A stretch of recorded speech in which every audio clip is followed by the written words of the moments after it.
Now, again, we're going to pause for a second to let people cycle in.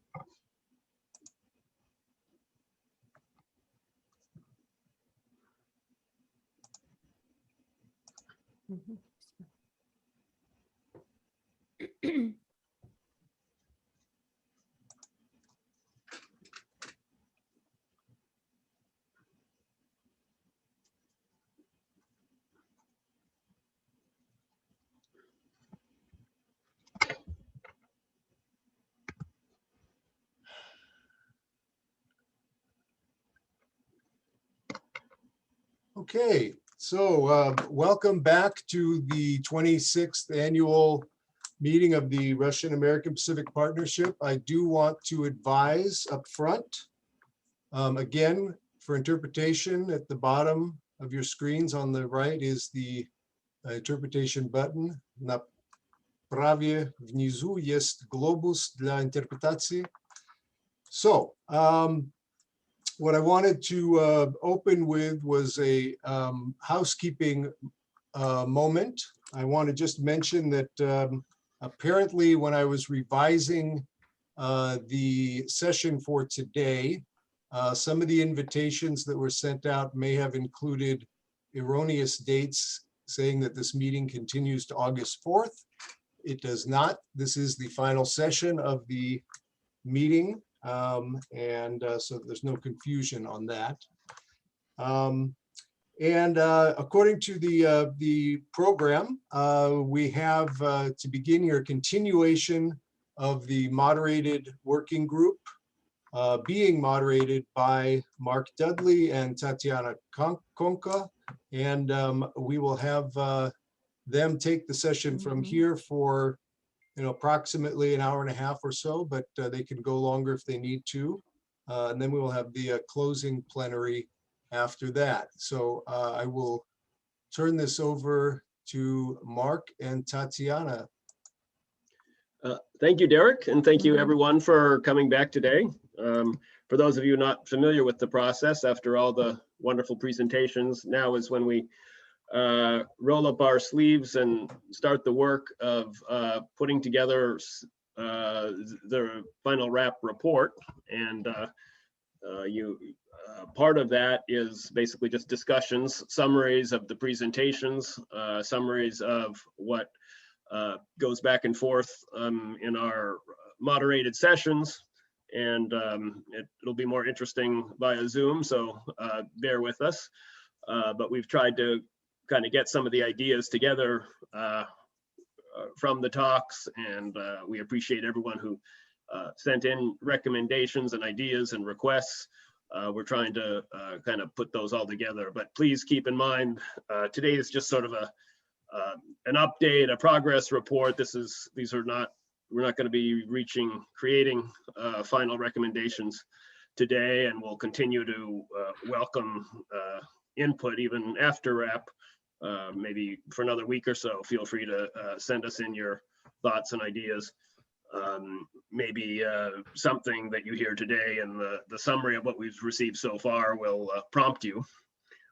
So once again, this is kind of just a working session. We welcome you to raise your hand or to write in the chat session or send us an email. We look forward to some feedback, but to start with, Tatiana and I will do kind of an overview of some of the categories where we've seen some discussion. Tatiana. Доброе утро, коллеги. Мы вчера начали с вами уже рабочую сессию, и за это время, которое вот до сегодняшнего утра прошло, мы действительно получили рекомендации, те наши замечания, которые мы хотели бы получить, да, то есть спасибо за то, что откликнулись. Может быть, мы не все можем внести в рекомендации, а просто сделать как какие-либо предложения. Вот, но это тоже войдет в итоговый отчет, и никто не должен беспокоиться. Мне бы хотелось, чтобы у нас много достаточно было тем обсуждено, и по многим темам мы рекомендации уже имеем. Хотелось бы поподробнее остановиться вот на инвестициях, потому что главы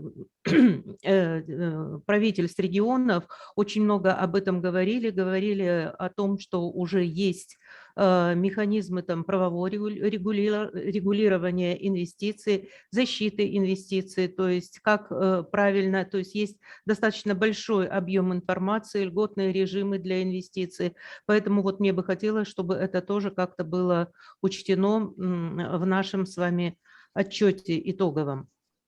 Хотелось бы, чтобы у нас есть вот, я повторюсь, наверное, что у нас есть уже предложения по транспортным коридорам. И вчера, когда вот я анализировала и переговаривала с российскими участниками, с Борисом Ступнинским, обсуждали мы вчерашний день, все-таки, чтобы еще как-то расширить, это уже тоже было, но, наверное, нам нужно вспомнить, мы обсуждаем глобальные вопросы, но немного забыли о бизнесе, для которого, собственно, РАТОП и работает. Поэтому вот всю ту информацию, которая у нас собирается на РАТОПе, она очень важная, она серьезная информация, она глобальная информация, она касается буквально всех аспектов, которые могут предоставить там и государственные органы США, и государственные органы России, но я считаю, что это должно быть доведено до бизнеса, и все-таки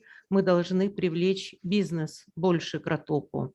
Ну, вот в таком ключе я бы хотела, чтобы у нас была работа тоже сегодня. Спасибо. Climate was one of the big topics today, climate and climate change. As a matter of fact, one could even say it was one of the underlying themes of the whole event, because all the way from the plenary session through all the expert panels, it kept coming up.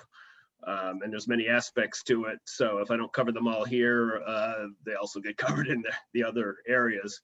But it involves recognizing climate change as an existential threat and an issue that can only be addressed by and multilaterally. It also touches on issues such as energy efficiency, renewable resources, clean and sustainable energy, joint scientific study. So we'll hear more about climate in some of the other sections.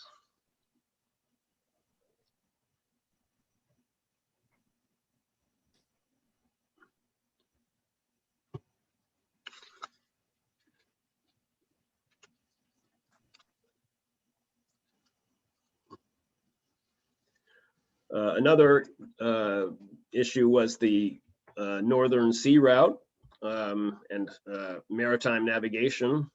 That touches on many different issues as well. Vessel tracking, emergency response, minimizing emissions, port development, safety, information sharing between the governments, search and rescue. Under this category, there was a request to repeat a recommendation from prior years that the United States take steps necessary to ratify the United Nations Convention of the Law of the Seas. Tatiana?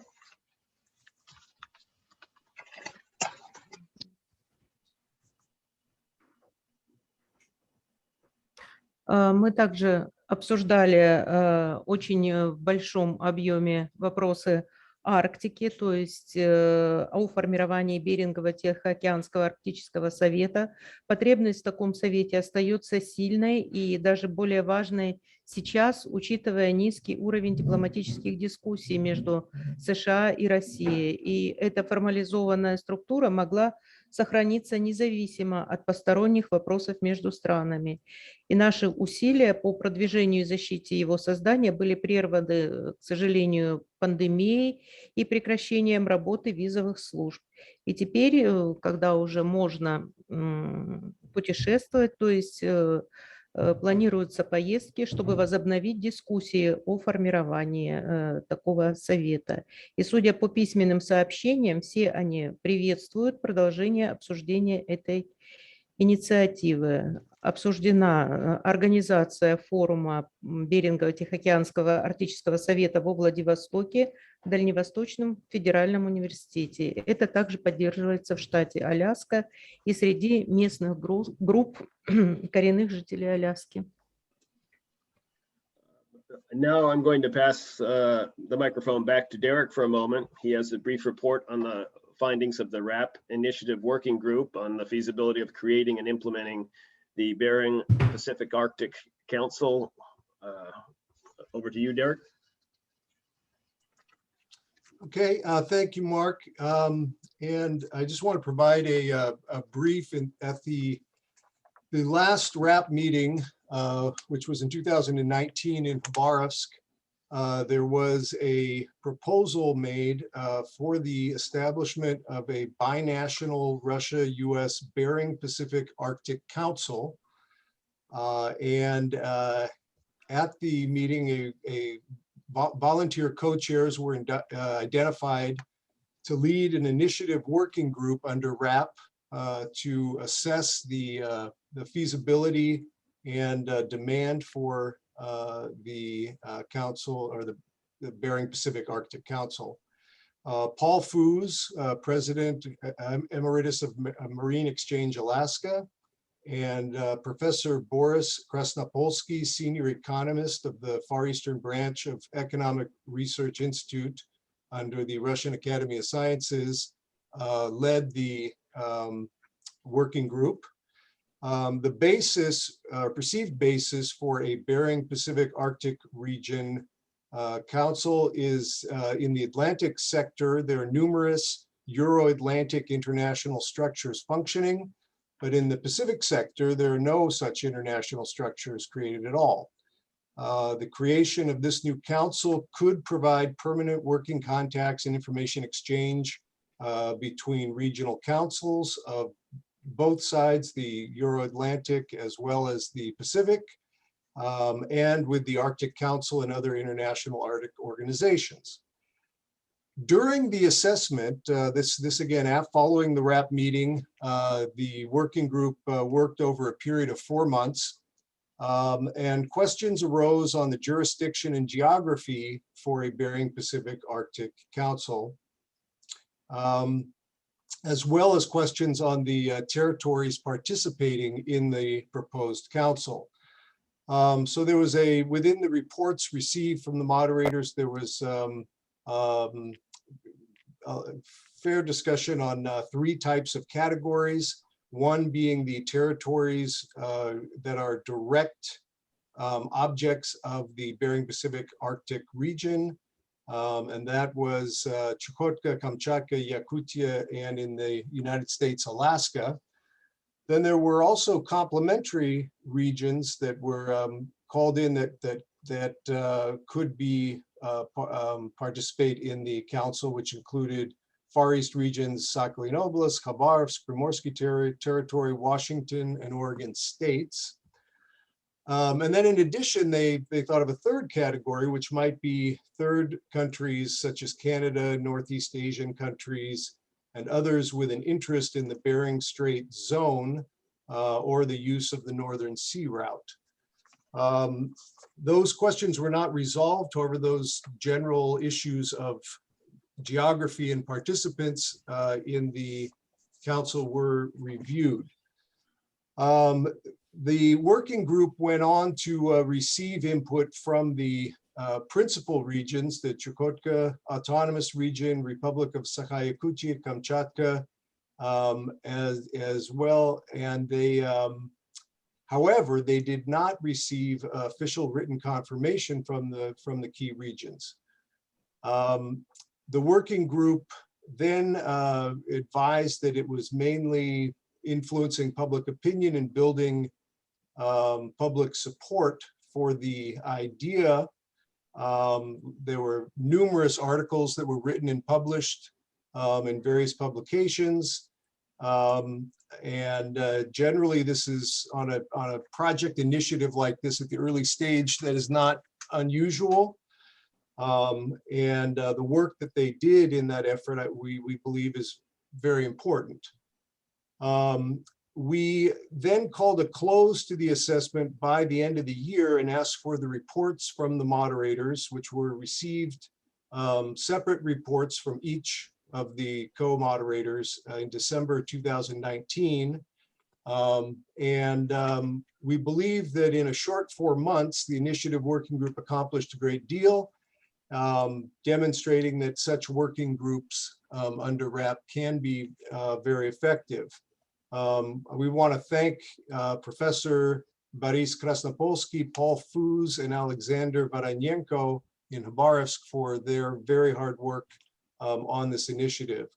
And in conclusion, I'll read, I received a message from Paul Foos. While the working group under RAPP has concluded its work, Paul Foos is continuing to work on the initiative. He writes, the need for such a council remains strong and is even more important now given the low level of diplomatic discourse between the US and Russia. This formalized structure could endure regardless of extraneous issues between the countries. Our efforts to promote and advocate for its formation was interrupted by COVID-19 and the disruption of visa services. Now that we can travel again, I will be planning a trip to Russia to renew discussions on its formation, including Moscow, Yakutsk, Chukotka, Khabarovsk, Petropavlovsk, Kamchatka, Magadan, Vladivostok, and Yuzhno-Sakhalinsk. And from written communications received from all these regions, they welcome continuing discussions on this initiative. We have discussed organizing a forum of the Bering Pacific Arctic Council in Vladivostok at the Federal Far East University, which I will pursue. This is from Paul Foos. There is also support for this in the state of Alaska and among local Native Alaskan groups.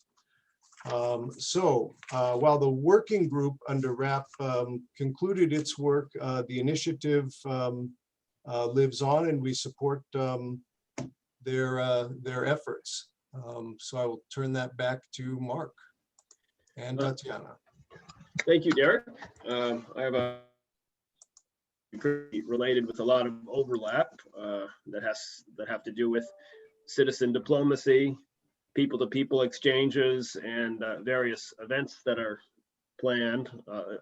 There was a number of various events being planned in the near future in the Russian Far East,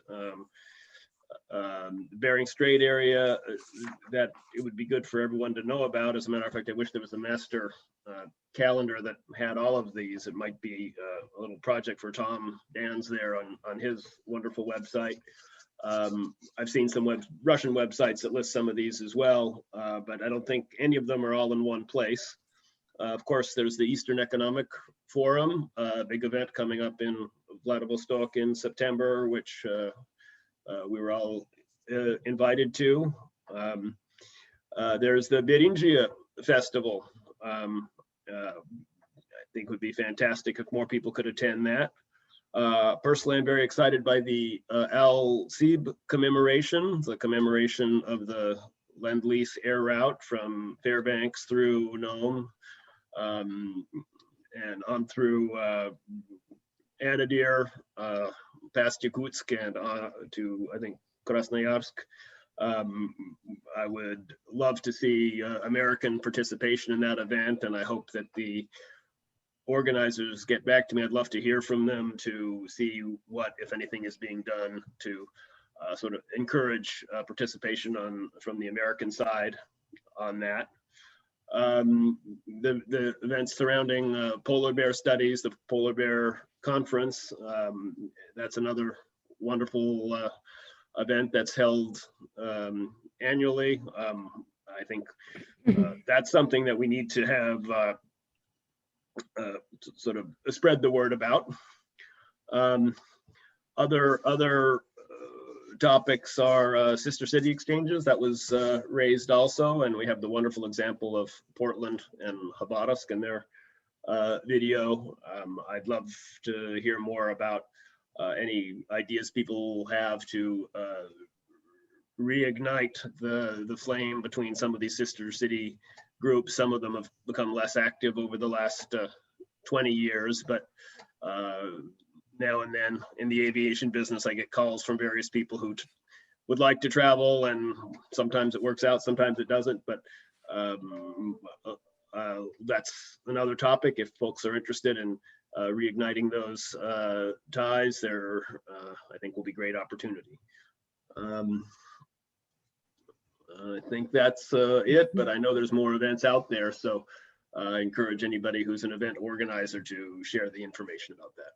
Mark, could I chime in? I just want to mention also critical that, again, I guess it's Fairbanks and Yakutsk is another pairing, is that right? Yes, and then of course San correct. Diego and Vladivostok. But then I also want to mention a critical point, which is that there's a whole lot of things going on outside of the sister city organizations as well. And so just because, either, your city may or may not have sister city relations, there's a great deal of exchanges and work that can be done just working as, independent groups across with partners in the regions. And so I would certainly encourage people to look at, when we talk about exchanges or initiatives or, that people, take the initiative and reach out to your partners and try to set them up. I think there's also a lot of support for these types of exchanges that can be leveraged. I know we have Rotarians that are attending the meeting here. The Rotary clubs have been super on both sides, Russia and US, in terms of supporting some exchanges. And I think that rallying some of them to join in to help support initiatives or exchanges is something we should do. There are also, I would be happy to discuss with any of the participants if they're interested, some possibilities for grants or funding, available either through the governments or through other foundations, that might support exchange type activities. So just wanted to throw that in so that we don't get overly focused just on sister city groups. There's a lot that you can do, whether you have such a group or not. So. But while we're still on sister cities, just a reminder that the University of Alaska offers in-state tuition to citizens of the Russian Federation who are from sister cities or cities that have sisters, Russian cities that have Alaska sister city pairs. So something to think about. And yes, I do encourage any sorts of exchange like those Derek outlined.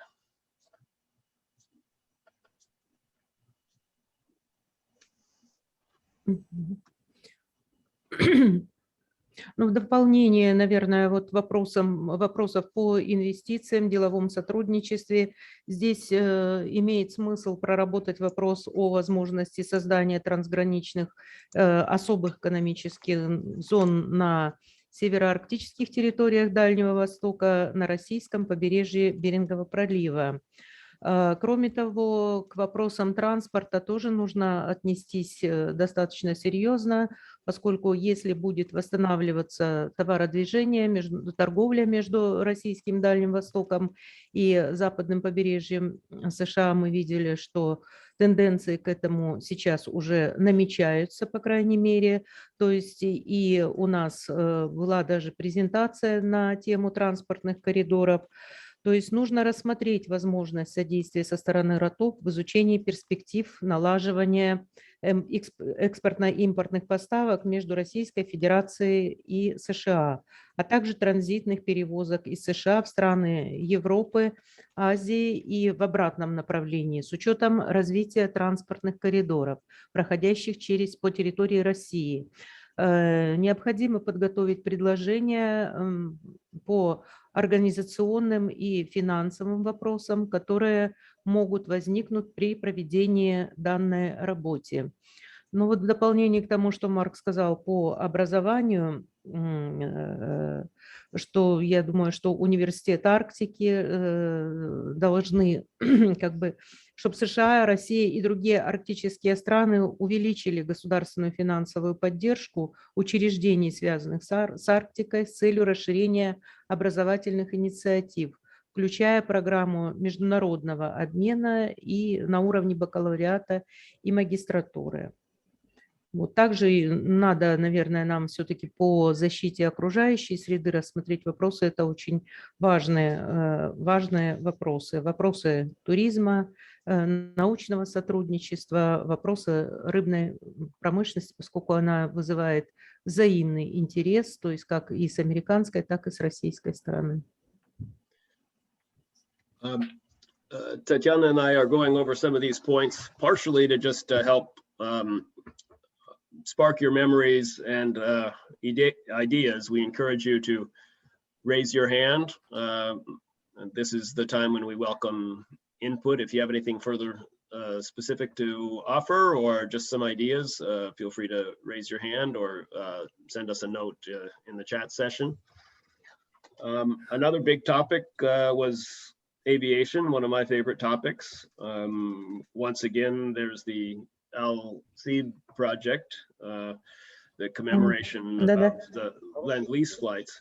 But interestingly, that also ties into some of the general aviation topics that we were discussing. Ivan Lukin mentioned wanting to develop sort of reestablish that route for the sake of ferrying aircraft from the US to Yakutsk, and of course it could work for other parts of northeastern Russia as well, or to send aircraft back for maintenance in Alaska. The gentleman from the Alaska Airmen's Association expressed interest and had a number of proposals regarding improving the conditions for visual rule flights, VFR flights, between Nome and the areas around Providenye and Anadyr, and that a lot of different things tie into that, but among the various requests include improving weather reporting systems so that pilots can check in via radio frequency at any time and get a weather update. Weather cameras, something special that Alaska has in terms of general aviation, are weather cameras, not just at airports, but at some of the challenging passes that pilots have to fly through. Something like that in Russia would be a great help for American pilots visiting the Russian Far East, but also for hopefully the Russian light aviation industry as it starts to pick up. Other issues to facilitate general aviation include ensuring fuel supply, the kind of fuel that these small aircraft require. 100 octane low lead is generally not routinely available at these places, so a system has to be put in place to ship it out there in time for flights, and ideally have it available there at all time. The airman also mentioned economic impact studies, enhanced special reporting service. That's something that's really important for ensuring safe flights. In case there is an emergency, it's a way to make sure that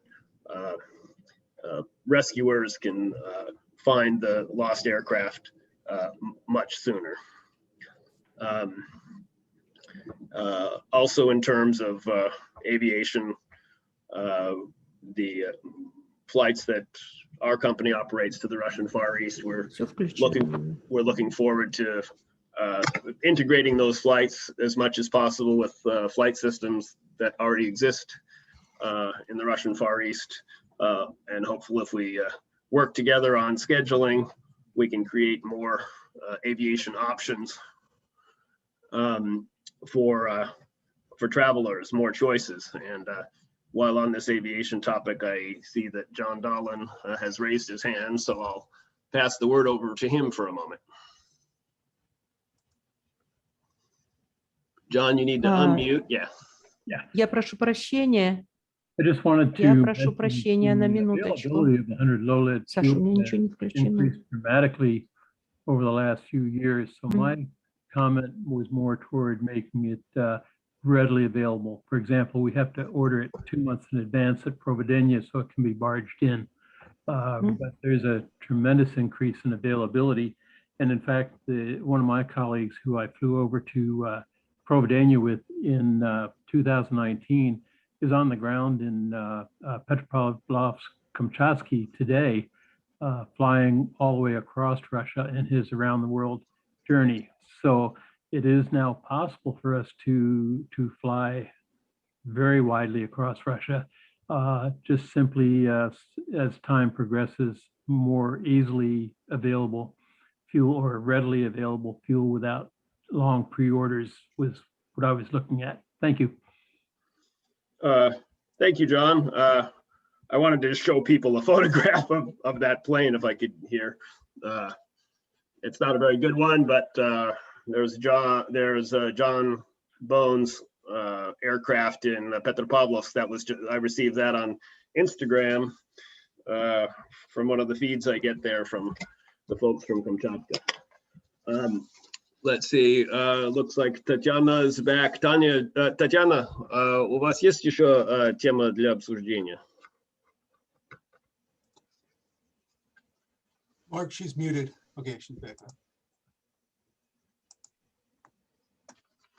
now. Я прошу прощения, Дерек, слышите меня? Yes.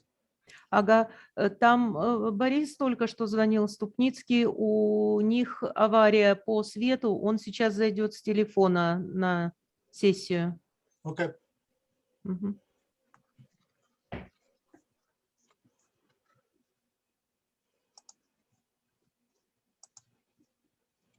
Hey, Mark. Yeah. I had a quick thing I wanted to throw out to people, particularly because we do have Tom Dance, I think, still on here. Or maybe, let me just see if yes, we do. And we might want to call on him for a comment on this. One thing, in one of the recommendations that I threw in to the hat was this idea, and I don't have the exact text with me, Mark, you probably do, but the one specifically about recognizing that Arctic development is going to happen. It's going forward, and that around this climate change and our collective address of climate change, that it may actually be in everyone's best interest that all projects in the Arctic, regardless of where they are, have access to the very best technologies available to have them be as safe and clean and with the least environmental impact possible. And that all nations then may want to consider very carefully any export restrictions currently in place that limit providing the best technologies to those Arctic projects.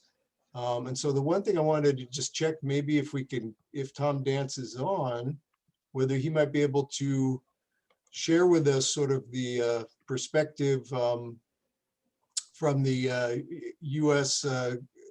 Research Commission for the Arctic and how they sort of see that one.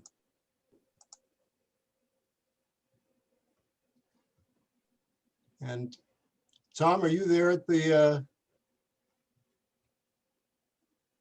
Well, he may have stepped away. Maybe we can come back to him. But in any case, I wanted to share that as just sort of an idea. It seems to me to make common sense as well as matching what I understand to be the perspective of Special Presidential Envoy for Climate, John Kerry, which is that this region has to be held separate and apart from other political disagreements we may have. Very well said, Derek. I'll let you give me the exact wording to put in the recommendations. As I mentioned at the beginning, yeah, the special conditions of the Arctic and the climate kind of influence a lot of, virtually every other topic we have here. The sanctions, if we have sanctions in place, then we can't really carry out what Derek just mentioned. So we need to work on that as well. Moving on, another one of my favorite topics is tourism. There was a lot of interesting presentations from the regions about their tourism opportunities, projects that they're putting in place. I'm always happy to get updates on that. We've been working very hard at my company to try to promote travel to the Russian Far East, and we've maintained close ties with a lot of Russian tour operators in northeastern Russia and with American ones and even ones in Europe and elsewhere, Australia, that are interested in the region, cruise operators. But some of the practical issues we need to work on to help make tourism work above and beyond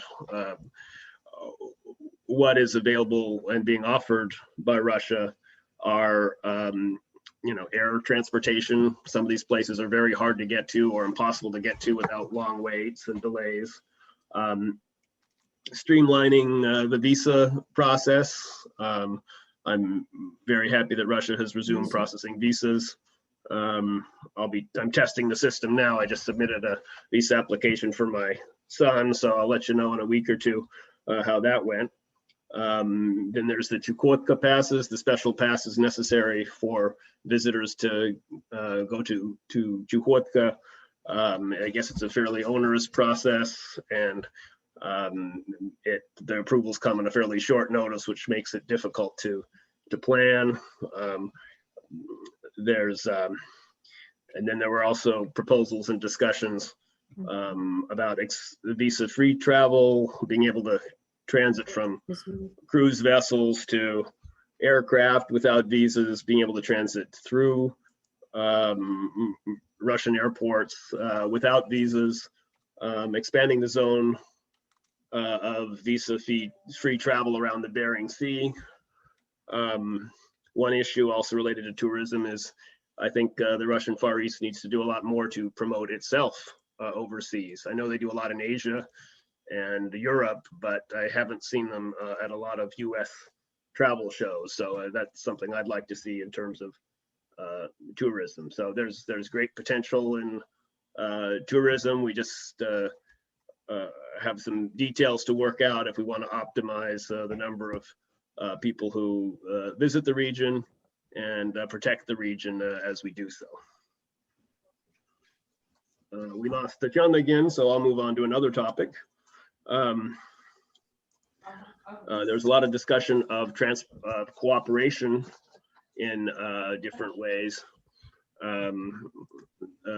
Wildfires were mentioned a few times.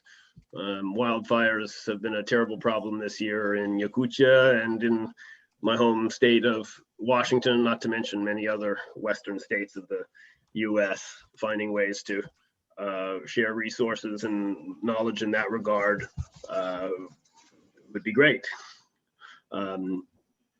There's proposals for scientific cooperation around the Bering Strait region,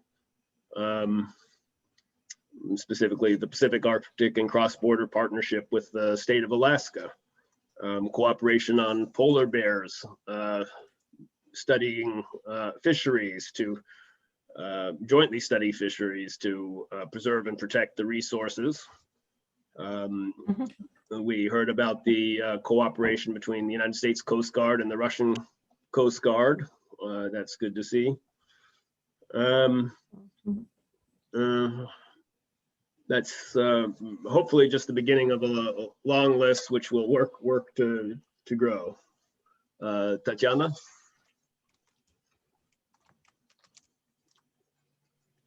Да, Марк, ну, в принципе, очень полно осветил все темы, которые мы должны сегодня еще обсудить, и все-таки мы еще ждем рекомендации от вас. Также это вопросы туризм тоже моя любимая тема, да, и здесь я подтверждаю, что нужно, конечно, быстрое оформление виз. К сожалению, мы это утратили, и хотя РАТОП предпринимал очень много усилий и очень сильно продвинулся вот за эти годы вот предыдущие и в оформлении различных видов виз, да, то есть давал рекомендации постоянно по этому вопросу. Это и вопросы туристических, и рабочих виз были рассмотрены.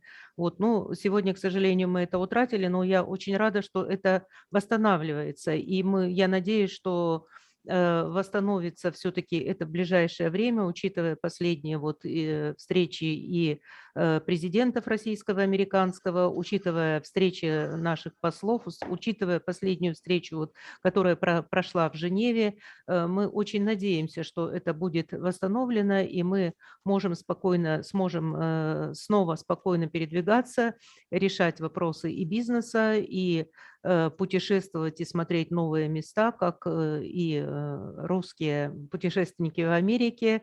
Много очень интересных мест, которые мы можем посмотреть, и также и американские путешественники, которые любят и нашу рыбалку, и которые любят Дальний Восток посмотреть. Есть что посмотреть тоже и в плане экологического туризма, и в плане круизного судоходств. Поэтому очень надеемся, и я думаю, что необходимо перенести. Эти рекомендации были практически ежегодно у нас в каждом отчете РАТОПа. Я думаю, что ее нужно будет повторить вот в рекомендациях этого года, да, то есть заседания этого РАТОПа. Дальше есть еще вопросы, конечно, энергии, нужно говорить об устойчивых источниках сбережения энергии, об альтернативных источниках энергии. Тоже много говорилось на различных заседаниях об этом, и тоже нужно это восстановить. Ну вот так пока. По вопросу санкций тоже я считаю, что мы вот с того момента, как введены были санкции, контрсанкции, политика, это, конечно, она не дальновидная, наверное. Тут обе стороны надо считать, что, в принципе, в этом участвуют. И все-таки надо дальше, они не способствуют, к сожалению, ни продвижению бизнес-контактов, ни планированию каких-то хороших бизнес-проектов, поэтому нужно тоже это писать в рекомендациях и давать такие рекомендации, чтобы по возможности, по крайней мере там, где это возможно, потихонечку уже уходить от этой политики санкций. Надеюсь, что это тоже вот в скором времени мы увидим и услышим. По крайней мере, работа начинается какая-то в этом плане. Yeah, just we can't say enough about visas. We love doing this work virtually, but it's wonderful in person, and so much of what we want to accomplish here in terms of exchanges and travel and business we can't do if one cannot get a visa on a routine basis. And right now, I'm grateful to see Russia has resumed visa issuance. Of course, there are other issues out there like COVID and travel restrictions, which we'll hope we'll see those issues improve. But the United States is still not issuing routine visas for Russian citizens. So I know it's a complicated issue, but I hope we can, the US and Russian governments can work together to resolve the issues that are preventing that from happening, because we'd really like to Russians to be able to get visas on a routine basis, and also address many of the other issues pertaining to visa issuance that Tatiana was referring to, that we brought up on prior sessions. Another recommendation request we have is for the Russian government to remove the US from the designation as an unfriendly government. And that kind of wraps up our summary. We understand it's not 100% comprehensive, but we will be putting more work together. I mean, we'll be working over the next week in particular, but we encourage you today as much as possible to to contribute any more input, once again, you're welcome to send an email to Derek and he'll share with Tatiana and I. You can raise your hand now if you'd like to speak, and we also welcome input via the chat. We have a very, some of you may be hesitant to speak up for fear that you don't know exactly who to address an issue to. You may know your own system and government well, but not necessarily on the other side. But feel free to express your thoughts. And given the pool of knowledgeable people here, I'm sure we can direct it in the right direction. But once again, the more specific you can get in terms of timeframes, what government entity is involved, what's the specific name of the law or regulation or treaty that you want to see updated or changed. If there's a funding issue, we specify that. So just want to open it up. If we look forward to getting any input that we can. Mark, do we want to propose perhaps comment from Vladimir Vasilyev at the Northern Forum? I would love to hear from Vladimir Vasilyev at the Northern Forum.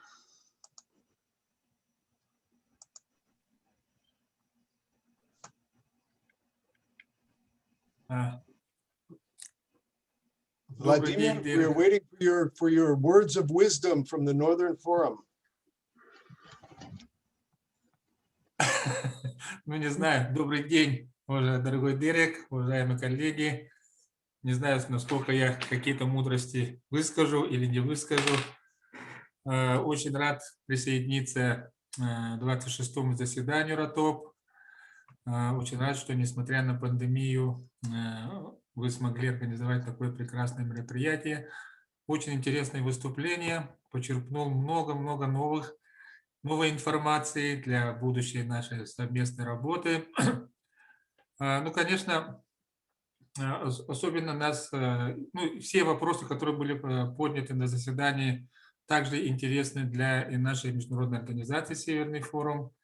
Но особенно вот последний, сегодняшний краткий отчет, который дал Дерек по инициативе создания Беринговско-Тихоокеанского арктического совета, который был инициирован в 2019 году в Хабаровске.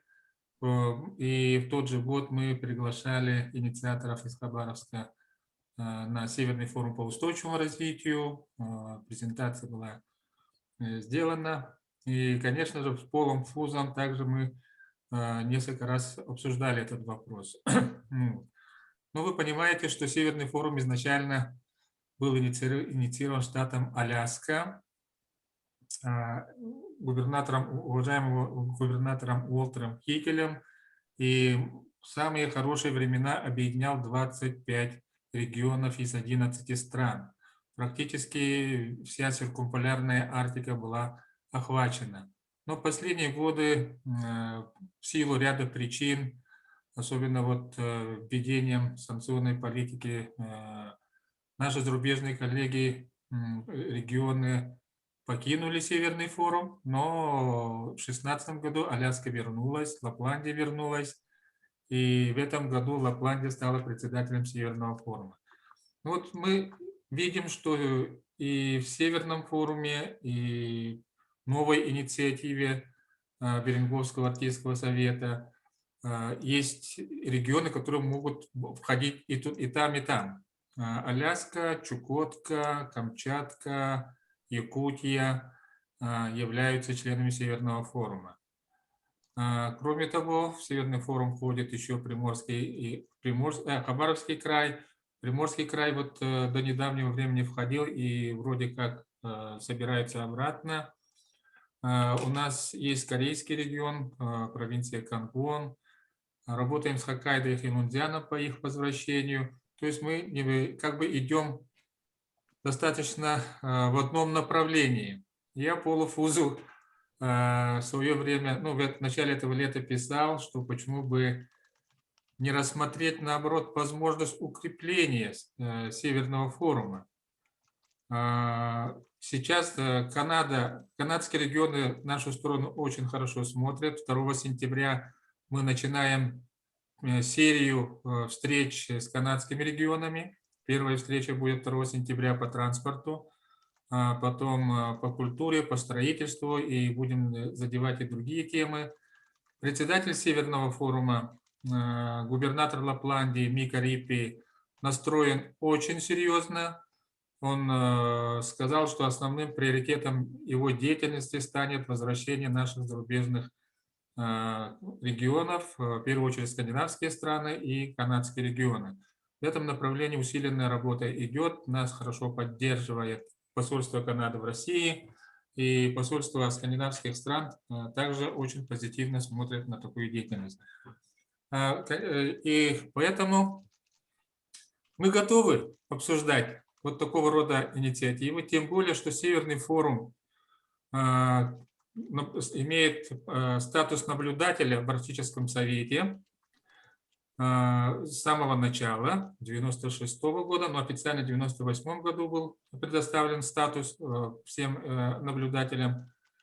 И сейчас в рамках российского председательства в Арктическом совете Северный форум стал практически хорошим партнером Арктического совета. Нам доверено организацию крупнейших мероприятий Арктического совета, таких как Arctic Resilience Forum, Арктический энергетический саммит, первая конференция торгово-промышленных палат и бизнес-ассоциаций арктических регионов мира, молодежный стартап-форум, даже вот создание международного бренда «Сделано в Арктике». Вот такие вещи, ну, не скажу, что поручено, предложено Министерством иностранных дел Российской Федерации и Министерством по развитию Дальнего Востока и Арктики России Северного форума, и мы очень активно работаем по этим направлениям. Поэтому, вот, конечно, я знаю и Бориса Краснопольского, и Пола Фуза хорошо. Они стояли у истоков создания Северного форума. К вашему сведению, Пол Фуз был первым корпоративным секретарем Северного форума в далеком 1991 году. Мы с ним очень хорошо знакомы, и Борис Краснопольский нам предоставил свои воспоминания о Северном форуме. И, то есть они выходцы из Северного форума, инициаторы вот данного совета. И поэтому ну, мы готовы обсуждать и далее. Я думаю, придем к консенсусу. И если даже вот такой совет появится, у нас будут очень хорошие партнерские отношения, я думаю. Вот. Но это касается вот этого совета. Из тем, которые были подняты, конечно же, вопросы развития регулярных авиасообщений между нашими странами. Очень важный вопрос. Всем очень нравился регулярный рейс вот в летнее время Якутск, Петропавловск, Камчатский, Анкоридж. И это сокращало значительно время проезда между двумя странами. И было бы, конечно, отлично, если бы эти рейсы возобновились. И вот те предложения, что от Петропавловска-Камчатской организовать стыковки в Магадан, Чукотку, Якутск, Хабаровск и так далее, это была очень хорошая идея, мы это, конечно же, поддерживаем. И в рамках Северного форума будем продвигать эти идеи на советах губернаторов. Развитие малой авиации – это очень больная тема для нашей огромной республики, скажем, Саха-Якутия, ну и для всех арктических регионов, где практически нет такого вида уже малой авиации. Есть несколько частных компаний, например, Якутии, которые имеют около 10 самолетов небольших, старых советского образца. Ну и, конечно, вот Северный форум проводит онлайн мероприятия по бизнес-сотрудничеству, ежемесячно мы проводим. И мы видим, что вопросы развития арктического туризма увлекают всех. И к нашим мероприятиям по арктическому туризму присоединяются эксперты не только из Арктики, но даже из Латинской Америки, из стран Юго-Восточной Азии. Им очень интересно Как попадать в Арктику, что можно увидеть в Арктике и так далее. То есть эти вопросы интересуют всех, и они, в свою очередь, также предлагают свои проекты. Намного южные страны. То есть Арктика должна выходить на глобальный уровень. Арктические международные организации должны выражать свое мнение на самом высоком уровне. Северный форум всегда выступал и на площадках Организации Объединенных Наций, и на всемирных форумах регионов и так далее. То есть опыт достаточно большой, и мы предлагаем работать вместе в этом направлении. Ну и, конечно же, поддержка коренных народов.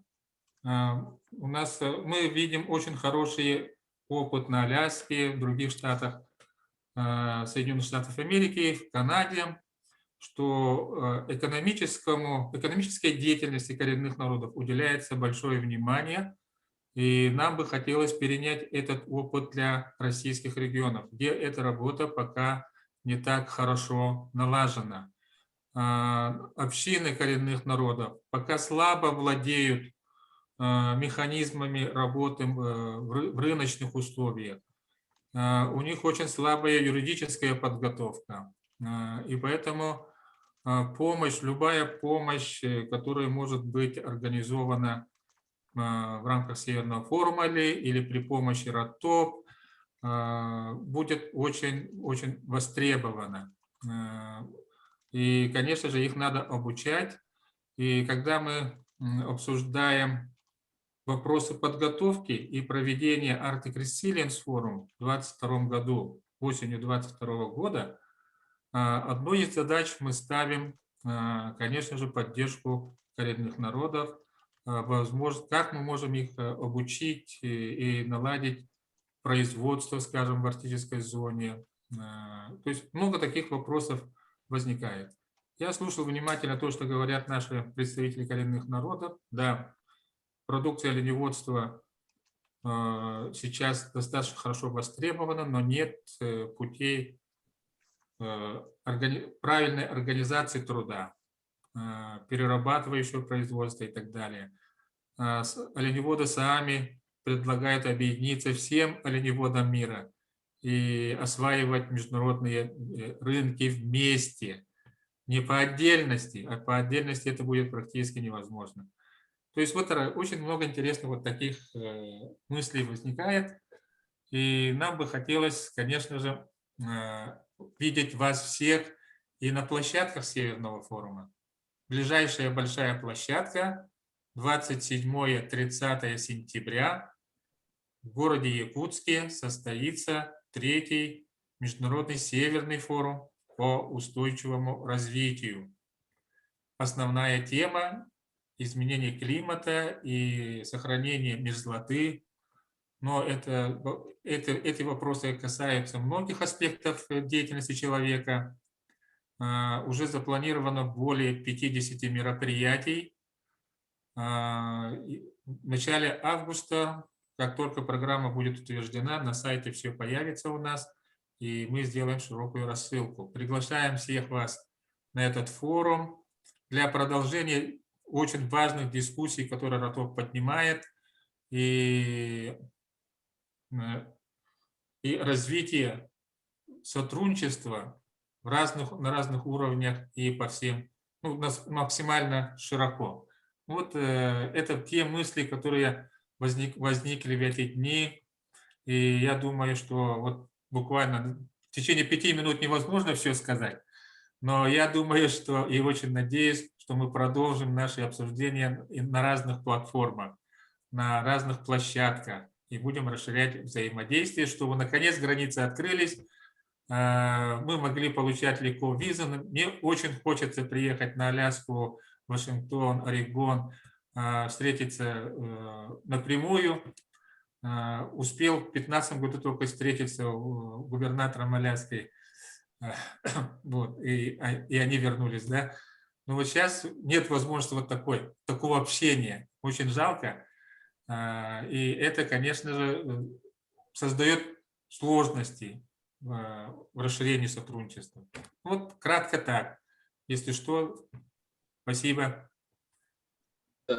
Vladimir, thank you very much for your very proactive work at the forum and for the excellent overview of the Northern Forum's activities. I do look forward to your sending out the link about the event you're hosting in September.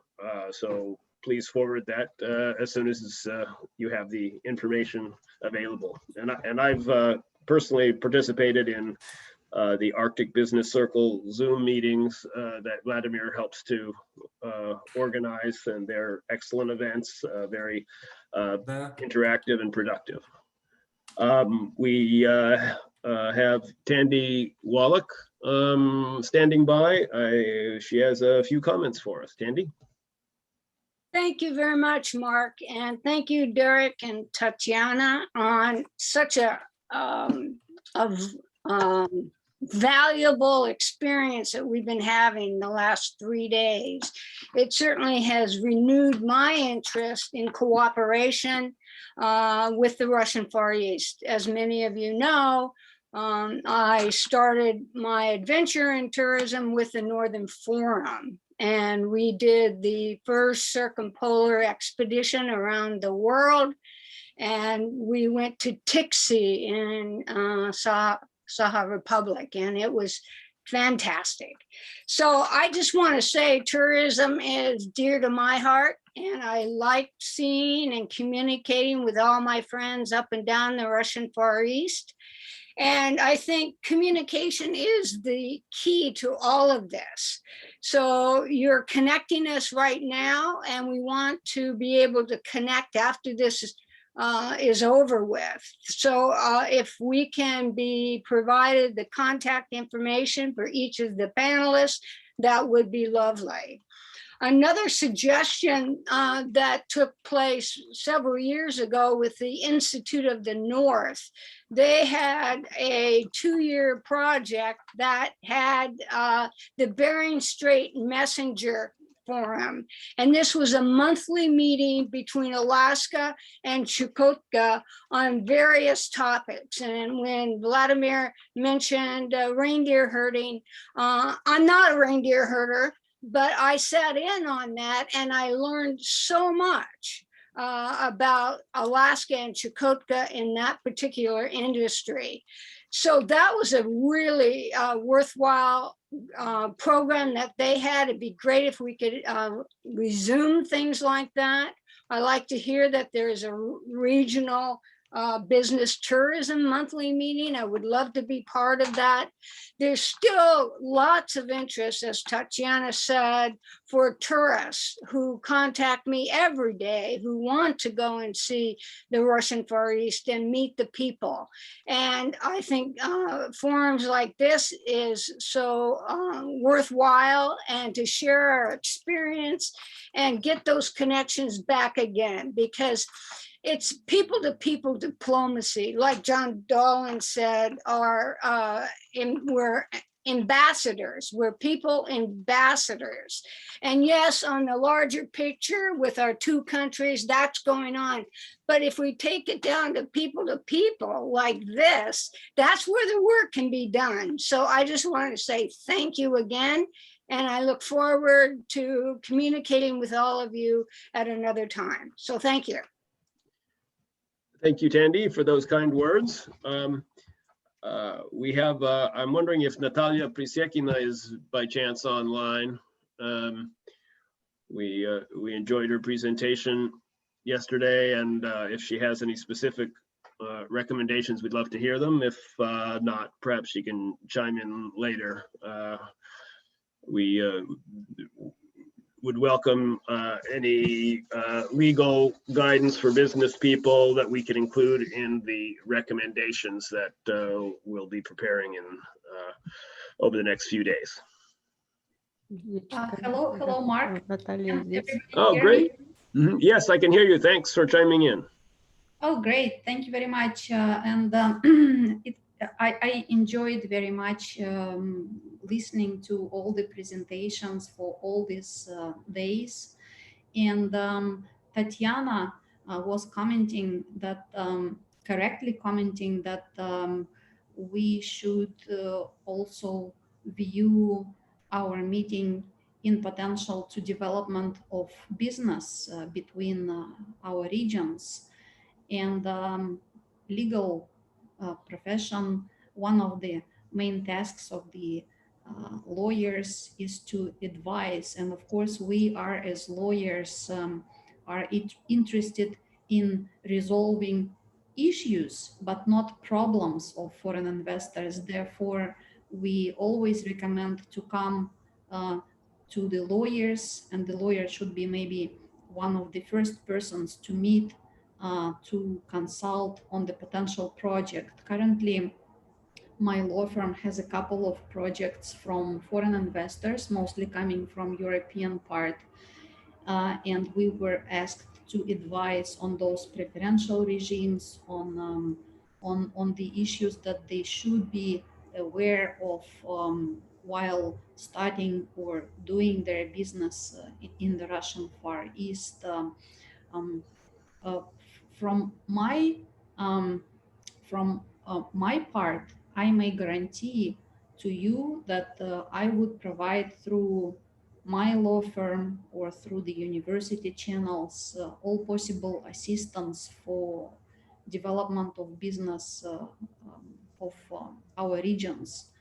And Derek was also saying that we may involve some organizations like Rotary clubs. I'm a member of the Rotary Club, and I'm ex-president of the Rotary Club Vladivostok, and we also provide all possible assistance to both business and cultural sports events, etc. If you would require our involvement in getting maybe some legal proposals, we would be willing to do that. Thank you very much. Thank you, Natalia. And once again, if you have any follow-up recommendations to include in the RAPP report, you're welcome to drop those to us by email. It's a fascinating topic. I think maybe overwhelming for foreigners. What sort of legal help do you need in Russia? How do you plan investment there? How do you conduct business there? So your guidance is invaluable and very interesting. Thank you. Thank you.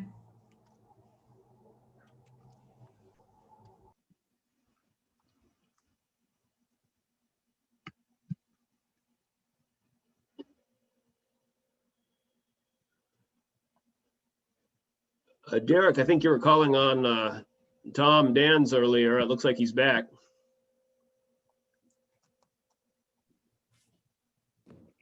I am sorry if I missed you earlier. Mark, would it be helpful just to get a few ideas? I don't have anything specifically prepared, but I'm happy to just give a couple reactions or comments to what I've heard so far, or if Derek would prefer.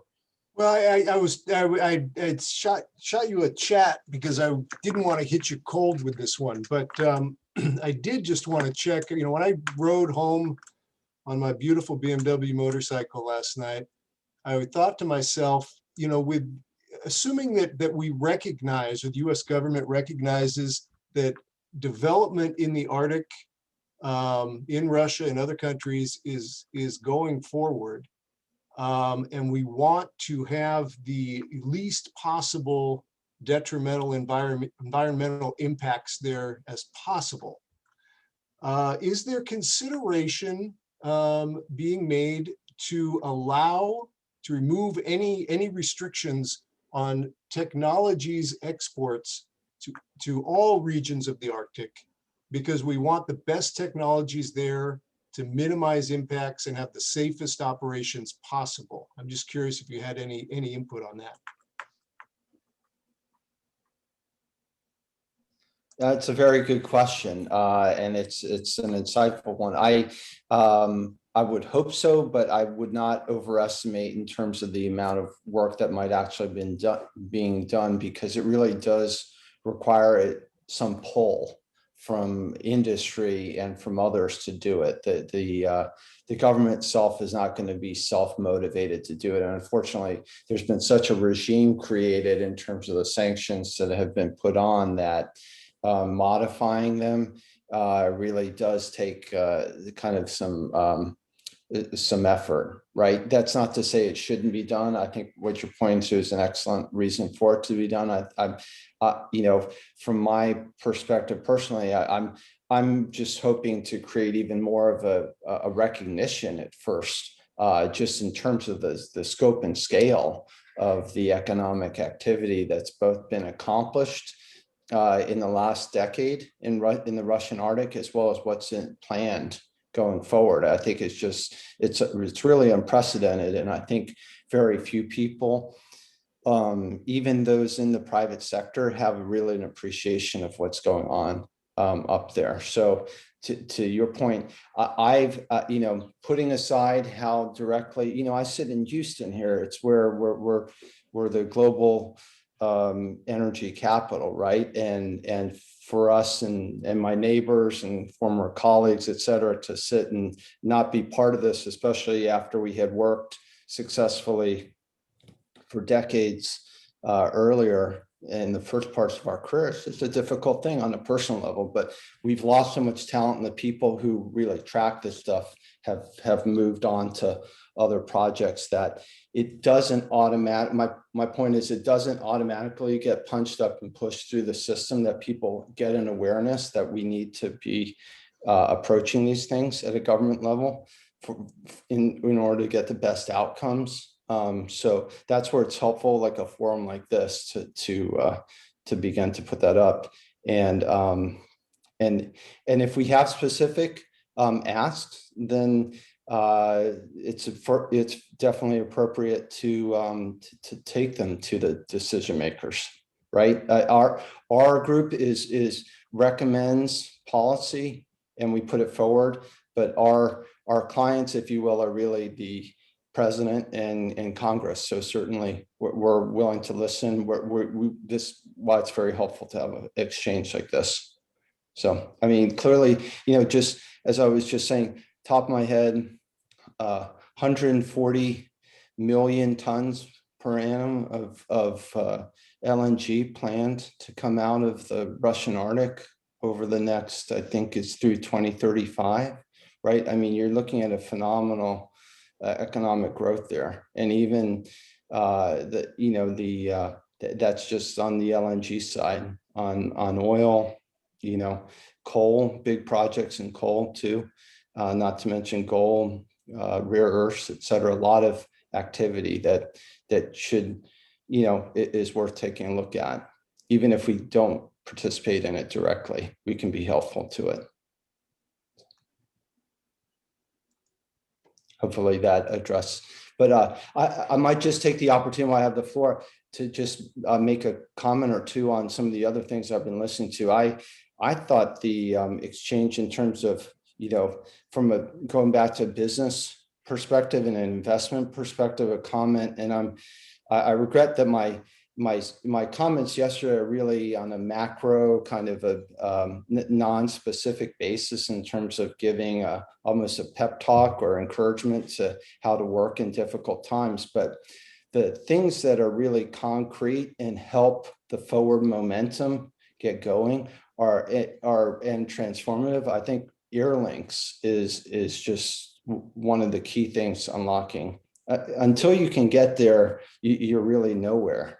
Right. So these programs or ideas to reestablish the direct travel from Alaska into Russia, absolutely. I think we need to really put a shoulder into making that happen. Expand the light aviation in Yakutia is a huge opportunity.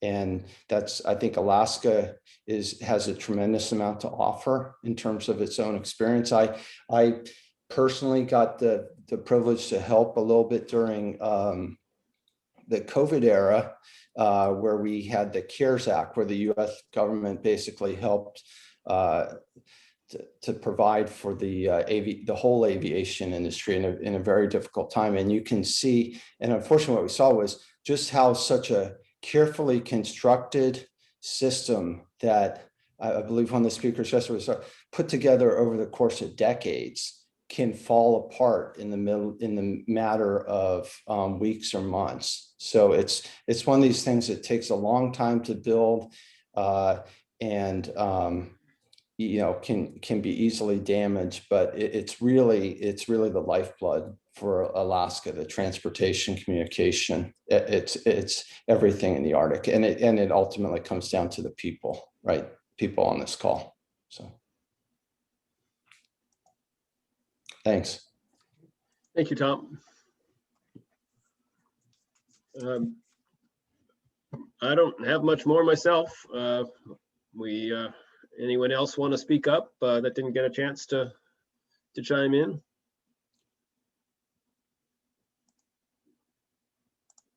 Mark, if I could jump in just for a second.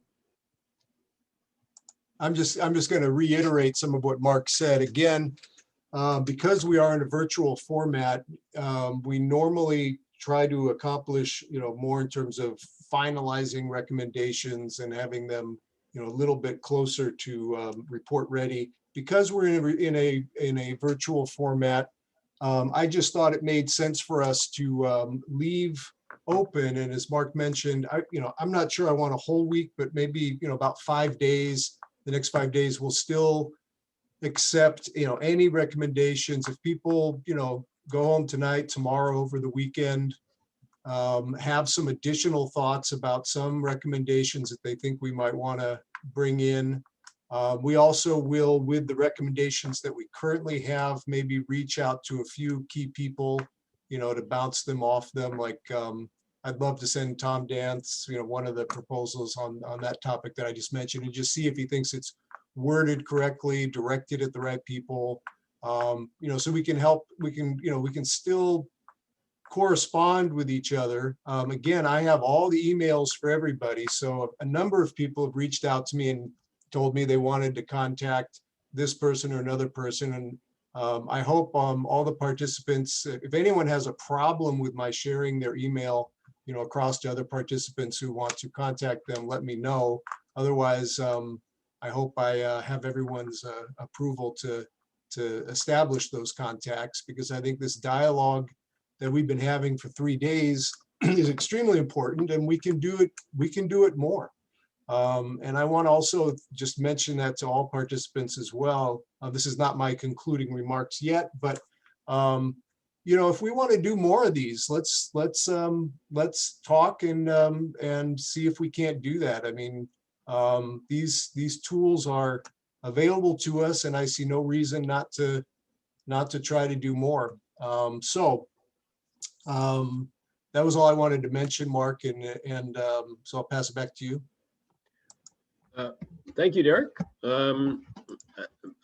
That's about all I have. I appreciate the summary, and we welcome the feedback and the input. It's been an honor and a pleasure working with Tatiana, yourself, and Boris, and all the people behind the scenes who have helped make this work. And in case I don't get the floor again, I wanted to thank the interpreters for their excellent work. It's a phenomenally complicated job to do simultaneous interpreting. I have a lot of respect for them. I've studied Russian for many, many years, and I cannot do what they do. So, and that's about all I have. Tatiana, do you have any concluding remarks? Oh, she's got to unmute. Zvuk.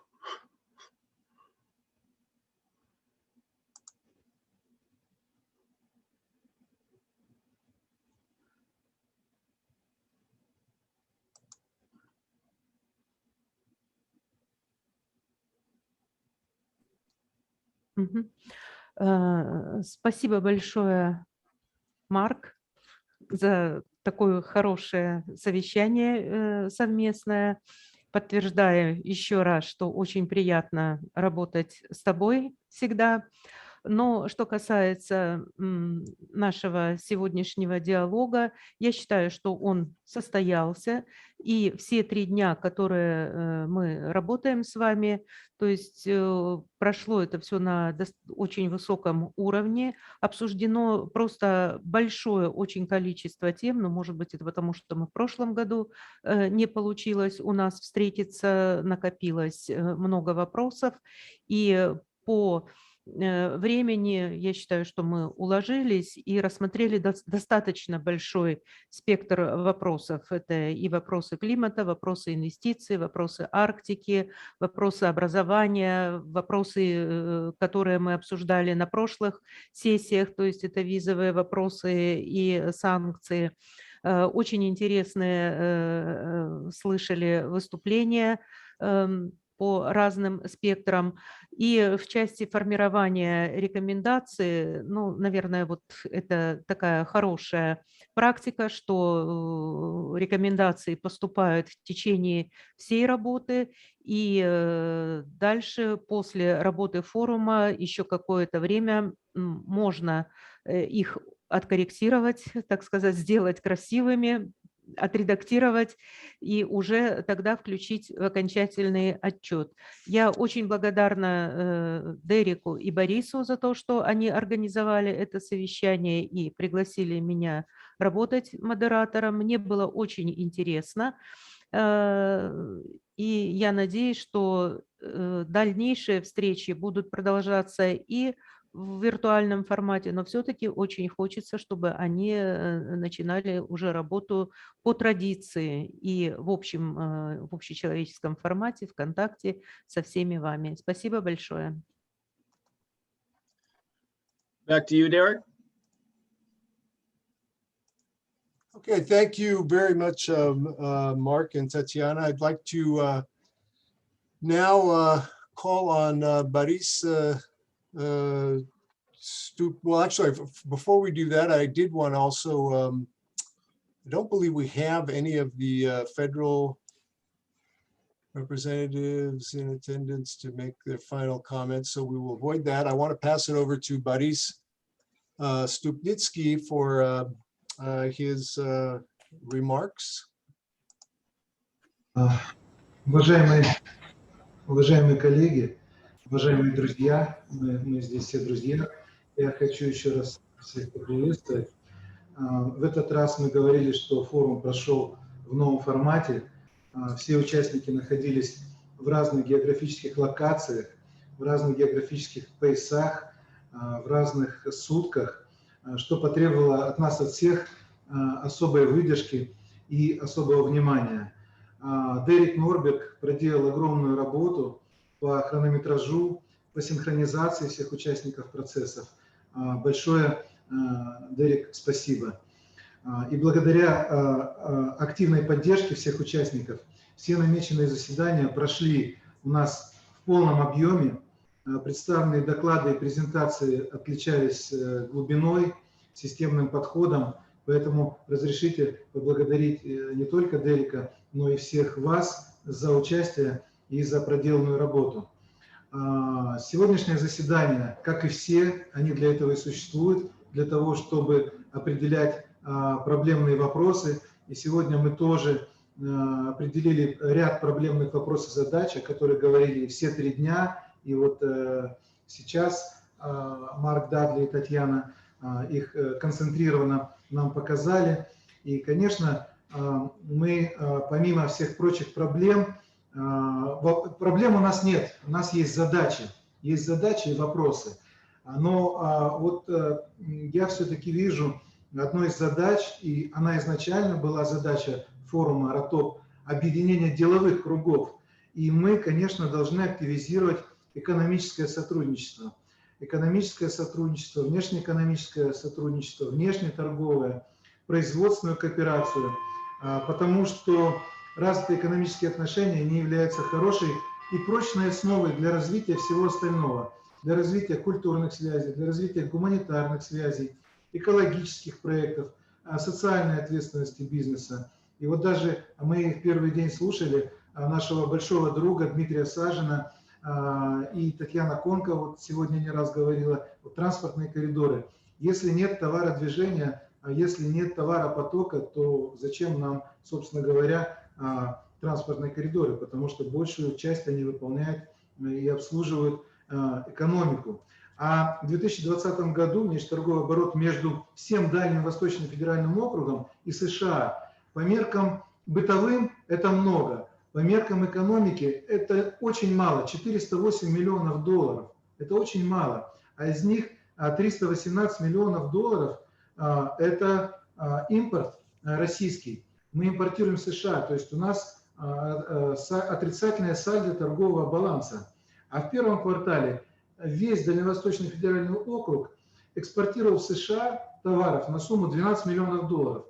Опять же, по меркам бытовым это много, по меркам экономики макрорегиона это ничтожно мало. По сути дела, это какая-то просто небольшая статистика. Поэтому очевидно абсолютно, что возможности дальневосточных предприятий по экспорту своей продукции в Соединенные Штаты используются не в полном объеме. И это наша общая история, поскольку здесь мы должны прилагать общие усилия, и мы должны заниматься в том числе, а может и не в том числе, а в первую очередь, используя механизм РАППа для поиска максимально широкого поиска наших американских партнеров, которые могут выступать не только импортерами, но и дистрибьюторами нашей продукции, которая производится на Дальнем Востоке. Они могут помогать нам формировать каналы продвижения российских товаров на американском рынке. А все вместе мы должны создать благоприятную экономическую среду, которая в конечном итоге тоже становится одним из камней в фундаменте нормализации отношений в целом. Региональное сотрудничество, оно может быть взаимовыгодным, о чем мы говорили и на прошлом РАППе, и на позапрошлом, в части совместного производства экспортно-ориентированной продукции и продвижения ее на рынке Северо-Восточной Азии и Азиатско-Тихоокеанского региона, используя удобное, не то что удобное, а крайне выгодное экономическое, географическое положение субъектов Дальневосточного федерального округа. И именно РАПП, он может и должен выступить коммуникационной площадкой между бизнес-структурами и платформой взаимного продвижения товаров и инвестиций. Очень хорошая сессия была инвестиционная. Еще раз не могу не сказать спасибо Наталье Пресехиной за ее хорошее профессиональное выступление и ознакомление с тем, что институты защиты инвестиционных рисков у нас работают, и они признаны во всем мире. Их решения признаны к исполнению в рамках Нью-Йоркской конвенции 1958 года.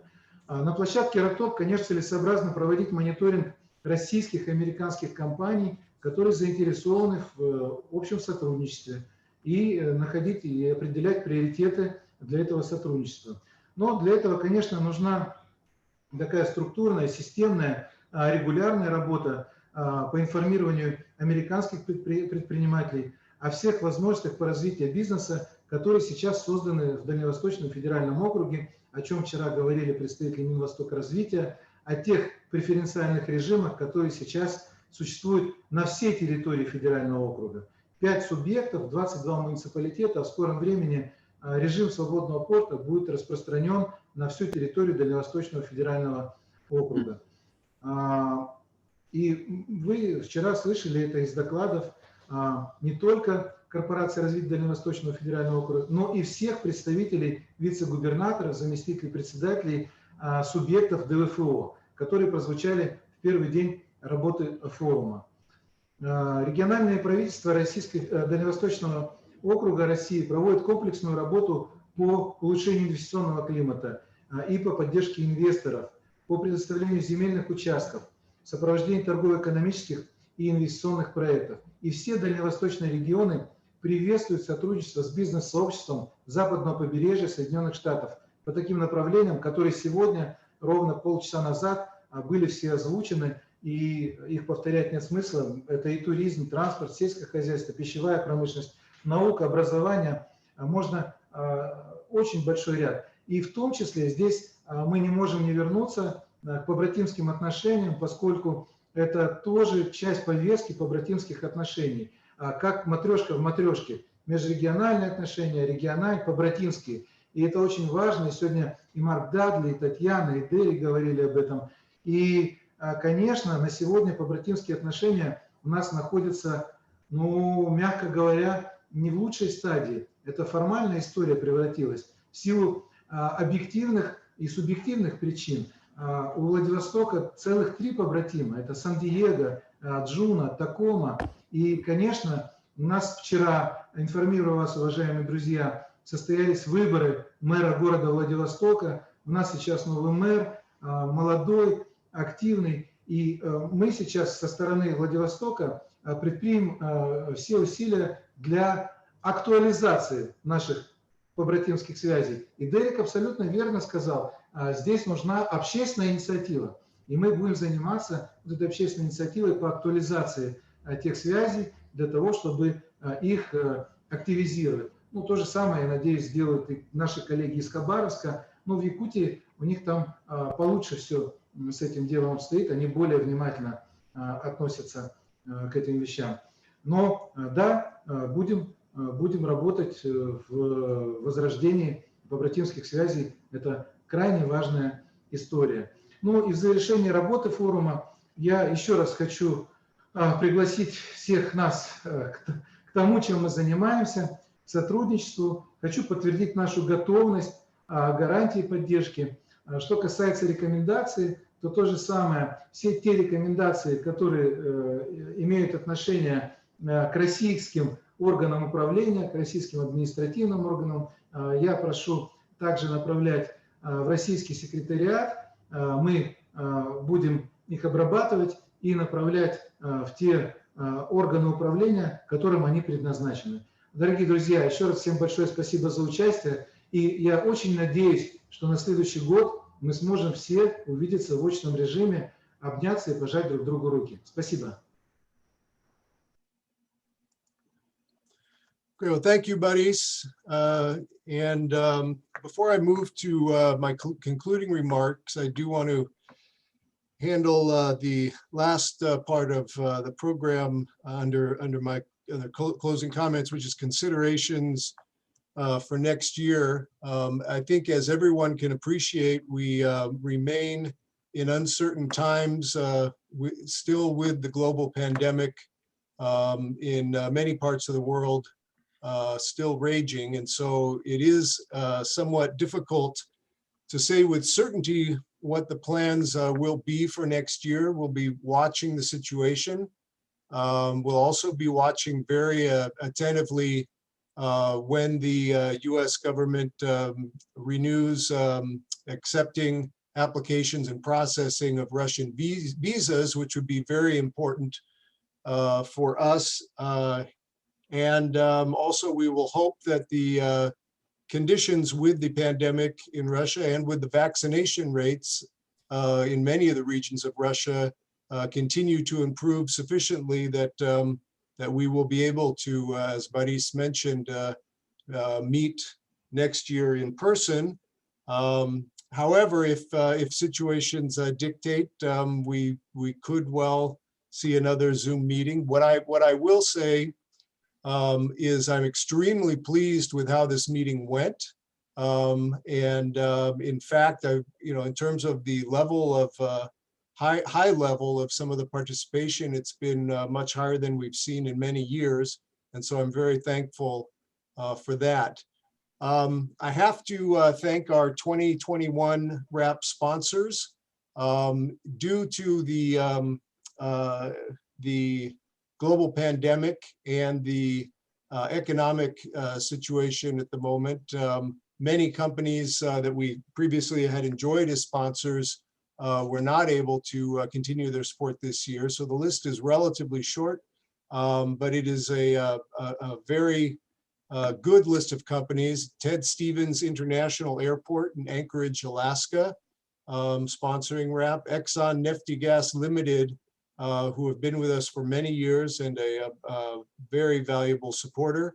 Interaviation Japan and Inter-Pacific Aviation and Marketing have been with us for many years, very supportive. We thank them. The law firm of K&L Gates, and we thank them for their support. And Rose City Rhythmic, which is the newest of our sponsors in Portland, Oregon, and we very much appreciate them. We saw the video of the rhythmic gymnastic exchange that they arranged with Khabarovsk. So thank you to all the sponsors. I particularly want to thank Deputy Minister of Foreign Affairs, Sergei Rybkov, for providing us address, as well as Ambassador Sullivan and Ambassador Antonov. This level of participation and support really put this meeting, I think, on the map in terms of US-Russian dialogue this year. And I want to thank especially the representatives of the state of Alaska and the state of Washington, particularly Lieutenant Governor Kevin Meyer, and the regions of all the representatives from the regions of the Russian Far East, the Primorsky Krai, Khabarovsky Krai, Sakhalin region, Republic of Buryatia, the Republic of Sakha, Yakutia, Chukotka Autonomous Region, and the Kamchatka Krai for their participation and addresses at the meeting.